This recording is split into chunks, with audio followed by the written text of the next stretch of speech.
মীন ৰাশি জাতক জাতিকাসকলৰ এপ্ৰিল মাহৰ সম্পূৰ্ণ ৰাশিফল সিদ্ধান্ত আজিৰ ভিডিঅ'টোৰ যোগেদি আমি সুন্দৰভাৱে জানি লওঁ আহক। 1 এপ্ৰিলৰ পৰা 30 এপ্ৰিললৈকে কেনেধৰণে আপোনালোকে পাৰ কৰিব পাৰিব দিন আৰু আপোনালোকৰ জীৱনলৈ কি কি সমস্যা আহিব পাৰে। আপোনালোকে ঘৰত নতুন শুভ সংকেত লাভ কৰিবলৈ সক্ষম হ'ব আৰু নতুনকৈ ঘৰত ভাল খবৰ অহাৰ প্ৰবল যোগ লাভ কৰিব পাৰিব।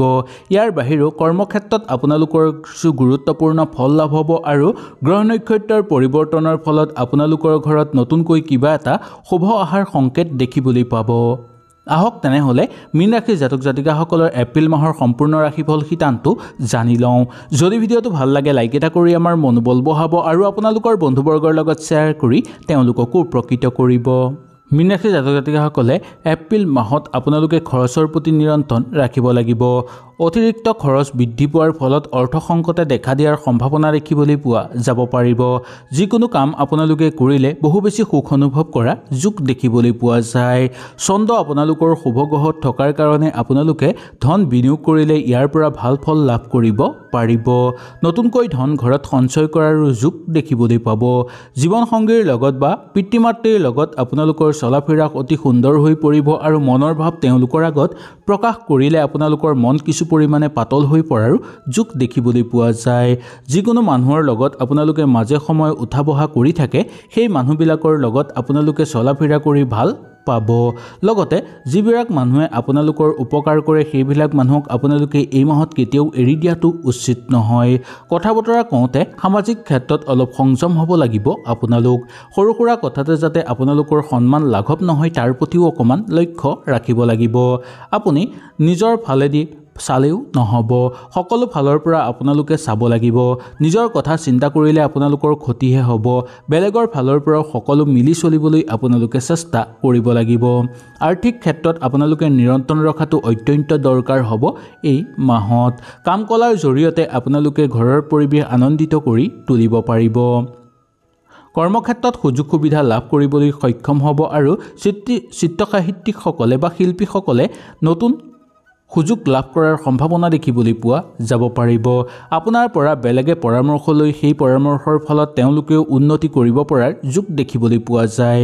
ইয়াৰ বাবে আপোনালোক প্ৰশংসনীয় পাত্ৰ হৈ পৰিব। মগজু আপোনালোকৰ ঠাণ্ডা হৈ থাকিব আৰু লগতে মানসিক চাপ পাতল হৈ পৰাৰ যোগ দেখিবলৈ পোৱা যাব পাৰে। আপোনালোকে জীৱন সংগীৰ লগত থাকোঁতে যাতে অশান্তি সৃষ্টি নহয় তাৰ প্ৰতি অকণমান কিছু ক্ষেত্ৰত লক্ষ্য ৰাখিব লাগিব। সৰু সুৰা কথাতে যাতে তৰ্ক বিতৰ্কৰ মাজত সোমাই পৰিব লগা নহয় তাৰ প্ৰতি লক্ষ্য ৰাখিব। বেলেগক সমালোচনা কৰাৰ আগতেই আপোনালোকে অলপ সংযম হ'ব লাগিব, কাৰণ সংযম নহ'লে আপোনালোকৰ নিজৰ ক্ষতি হোৱাৰ সম্ভাৱনা আছে। সেইকাৰণে এই মাহত কাৰোৰে সমালোচনা কৰাটো উচিত নহ'ব আপোনালোকৰ। নতুনকৈ ঘৰত যদি কিবা মাংগলিক অনুষ্ঠান অনুষ্ঠিত কৰিব বিচাৰে তেনেহ'লে আপোনালোকে সুন্দৰভাৱে অনুষ্ঠিত কৰিব পাৰিব। যিকোনো লোকে ঋণ লৈ পৰিশোধ কৰিব নোৱাৰাৰ ফলত ঋণৰ পৰা কথা শুনিবলগীয়া বা ঋণ আদায় কৰা লোকৰ পৰা কথা শুনিবলগীয়া হ'ব পাৰে। আত্মীয় আৰু বন্ধুৰ পৰা আপুনি উপহাৰ লাভ কৰিবলৈ সক্ষম হ'ব। গৰ্ভৱতী মহিলাসকলৰ ঘৰলৈ ভাল খবৰ অহাৰ যোগ দেখিবলৈ পোৱা যায় বা আপোনালোকৰ ঘৰলৈ নতুন সদস্য অহাৰ সম্ভাৱনা দেখিবলৈ পোৱা যায়। পৰিয়ালবৰ্গত চলি থকা সমস্যাবোৰ আপোনালোকে নিজেই সমাধান কৰি ল'ব পাৰিব। নতুন প্ৰতিযোগিতামূলক কামত আপোনালোকে যোৱাৰ ফলত অবান্তিক খৰচৰ মাত্ৰা বৃদ্ধি পোৱাৰ উপৰিও আপোনালোকৰ লাভ বৃদ্ধিৰো কিছু ক্ষেত্ৰত হোৱাৰ যোগ দেখিবলৈ পোৱা যায়। নতুনকৈ কৰ্মক্ষেত্ৰৰ লগত যদি জড়িত হৈছে তেনেহ'লে ইয়াৰ পৰা আপোনালোকে ভাল ফল অৰ্জন কৰিব পাৰিব আৰু দৈনন্দিন কৰ্মক্ষেত্ৰৰ লগত জড়িত হৈ থকা লোকসকলৰ কাৰণেও মধ্যম হিচাপে পাৰ হোৱা দেখিবলৈ পোৱা যায়। ফুৰা চকাৰ ক্ষেত্ৰতো ইমান অসুবিধা নাপাব। আত্মীয়ৰ লগত আপোনালোকৰ সুসম্পৰ্ক স্থাপন হ'বলৈ ধৰিব। বৈবাহিক জীৱনত মাপকাঠি আপোনালোকৰ সুন্দৰ হৈ পৰা দেখিবলৈ পোৱা যাব। আগৰ পৰাই যদি কিবা বেমাৰ আজাৰত আপোনালোক ভুগি আছে তেনেহ'লে চিকিৎসকৰ কাষ চপাটো আপোনালোকৰ কাৰণে উচিত। কৰ্মত বহু বেছি পিছুৱাই যাবলগীয়া হ'ব পাৰে কিছু ক্ষেত্ৰত। সেইকাৰণে যুটীয়াভাৱে কৰা ব্যৱসায়ত অলপ সংযম হ'ব লাগিব, কাৰণ যুটীয়াভাৱে ব্যৱসায় কৰিলে আপোনালোকৰ স্বাস্থ্যৰ অৱনতি কিছু ক্ষেত্ৰত দেখিবলৈ পোৱা যাব পাৰে।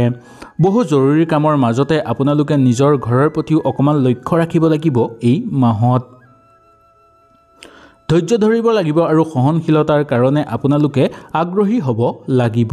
ধন প্ৰাপ্তিৰ লাভৰ কাৰণে যাতে আপোনালোকে জোখতকৈ বেছি কষ্ট নকৰে তাৰ প্ৰতিও অকণমান লক্ষ্য ৰাখিব লাগিব। বহুকেইটা ক্ষেত্ৰত আপোনালোকে কোনো বন্ধুবৰ্গৰ পৰা অসুবিধা লাভ পাব বা অসুবিধা হ'ব পাৰে। সেইকাৰণে আপোনালোকে বন্ধুবৰ্গৰ লগত থাকোঁতেও চাই বুজি চলা ফিৰা কৰিবলৈ চেষ্টা কৰিব লাগিব। বেলেগৰ কোনো কৰ্মত আপোনালোকে হস্তক্ষেপ নকৰাটোৱেই মংগলময়। সহকৰ্মীৰ সহযোগৰ ফলত আপোনালোকে নিজৰ সমস্যাৰ পৰা আঁতৰি তেওঁলোকৰ সমস্যাও সমাধান কৰি ল'ব পাৰিব। আপোনাৰ উন্নতিৰ ক্ষেত্ৰত আপোনালোকৰ ঘৰৰ মানুহে আপোনাক বহু বেছি সহায় সহযোগিতা কৰা দেখিবলৈ পোৱা যাব পাৰে। যুটীয়াভাৱে কৰা কিছুমান কৰ্মত আপোনালোকে অকণমান চকু ৰাখিব লাগিব, নহ'লে লছ হোৱাৰ সম্ভাৱনা দেখিবলৈ পোৱা যাব পাৰে। আপুনি দিনটো লাভৰ কাৰণে কিছুমান কাম কৰিলে তাৰ পৰা বহুকেইটা উপকাৰ লাভ কৰিবলৈ আপোনালোক সক্ষম হোৱা দেখিবলৈ পোৱা যায়। জীৱনসংগীৰ লগত আপোনালোকে চৰা ফিৰা কৰোঁতে অলপ সতৰ্কতা অৱলম্বন কৰিব বা ভাষাৰ প্ৰতি আপোনালোকে নিয়ন্ত্ৰণ ৰাখিব লাগিব। নতুনকৈ ব্যক্তিগত ক্ষেত্ৰত আপোনালোকে যোগদান কৰাৰ সম্ভাৱনা দেখিবলৈ পোৱা যাব পাৰে। মামলা মোকদ্দমাৰ লগত জড়িত লোকসকলৰ কাৰণে ইমান অসুবিধাদায়ক দেখিবলৈ পোৱা নাযায়। সন্তানৰ লগত জড়িত হৈ থকা সমস্যাবোৰ সমাধান কৰি লোৱাটোৱেই আপোনালোকৰ পক্ষে উচিত বুলি ক'ব পৰা যায়। প্ৰেমত কোনো সীমা নাই বুলি ক'ব পৰা যায়। সকলো সীমা অতিক্ৰম কৰি পেলাব পাৰে আপোনালোক। সেইকাৰণে নিজৰ ওপৰত অলপ ধৈৰ্য ধৰিব লাগিব আপোনালোকে, নহ'লে আপোনালোকে পিছতহে পস্তাবলগীয়া হ'ব পাৰে। গুৰুত্বপূৰ্ণ কাম আপোনালোকৰ হাতলৈ আহিব, যাৰ ফলত সেই কাম কৰিবলৈ আপোনালোক উৎসাহ হৈ পৰিব বা আপোনালোকৰ মনত উৎসাহ বৃদ্ধি পাবলৈ ধৰিব। অপ্ৰাসংগিক কামৰ পৰা দূৰত্ব বজাই ৰাখিবলৈ আপোনালোকে চেষ্টা কৰাটোৱেই উচিত বুলি ক'ব পৰা যায়। আৰ্থিক অৱস্থা আপোনালোকৰ ভালৰ ফাললৈ গতি কৰিব, কিন্তু যধে মধে আপোনালোকে খৰচ কেতিয়াও নকৰিব। বিতৰ্কৰ মাজত সোমাই নপৰাটো আপোনালোকৰ কাৰণে মংগলময়। কাৰ্যকৰী পৰিকল্পনা সিদ্ধি কৰাৰ ক্ষেত্ৰত আপোনালোকে ব্যৰ্থ হ'বলগীয়া হ'ব পাৰে, কিন্তু দুই এটা ক্ষেত্ৰত আপোনালোকে সফলতাও লাভ কৰিব পাৰিব। দাম্পত্যৰ ক্ষেত্ৰত সুখ শান্তি বৃদ্ধি পাবলৈ ধৰিব।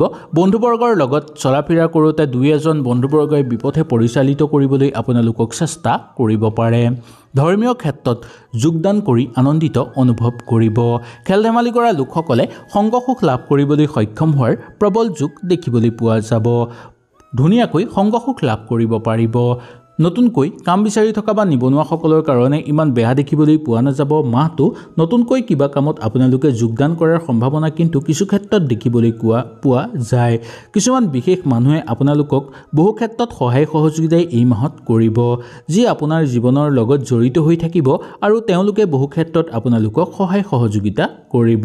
হঠাৎ আহি পোৱা খৰচে আপোনাৰ ওপৰত আৰ্থিক হেঁচা দিয়াৰ সম্ভাৱনা দেখিবলৈ পোৱা যাব পাৰে।